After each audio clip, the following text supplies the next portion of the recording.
In Activity 12, Shadow Play, students use their knowledge of shadows to create shadow characters that look like animals and objects and put together shadow puppets by gluing cutouts to a stick.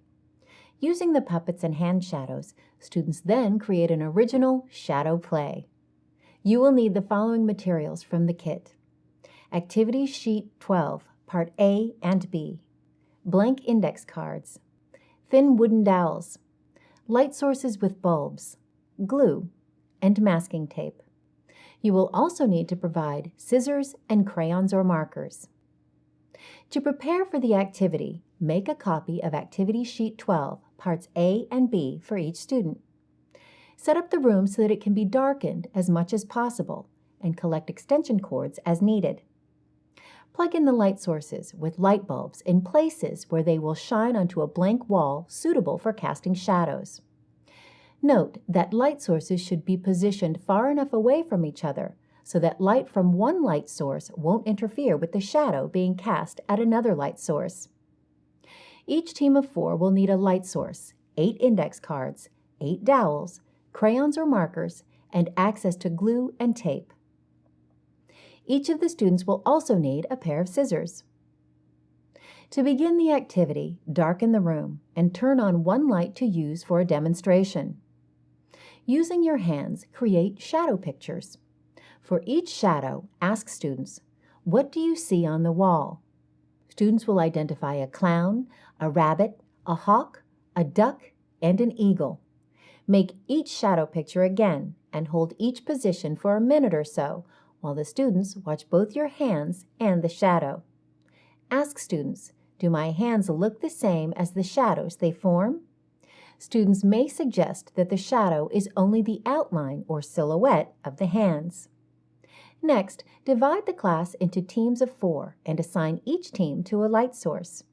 Make sure to warn students not to touch or reach over the light bulbs because they can get very hot. Then, instruct students to try to make shadow pictures. Encourage students to use their imaginations and try to create other animals or characters, and give them time to share their creative shadow pictures with the class.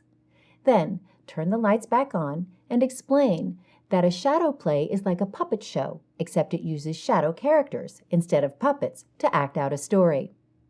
Ask students, how can you make shadow characters? Students may mention the animals they have just made with their hands. Tell students that they can also make shadow characters by using shapes or other objects, or by cutting out characters from heavy paper and gluing them to a stick. Next, distribute a copy of Activity Sheet 12, Parts A and B to each student, and ask, "What characters do you see on the activity sheet?" The students should identify a boy, a girl, a cat, and a dog. Then inform students that they will make shadow puppets from these characters. Make sure that each student has a pair of scissors, 2 index cards, and 2 dowels. Next, instruct each student to choose one of the characters on the activity sheet. Cut out that character and glue it onto an index card. Provide students with tape to attach the animal or person to a dowel, and tell students to take another index card and dowel and make a second character from their imaginations. Provide time for the teams to make up a story with their shadow puppets, and encourage them to use hand shadows as well as their shadow puppets. Darken the room again and have the teams practice their shadow plays using the light sources.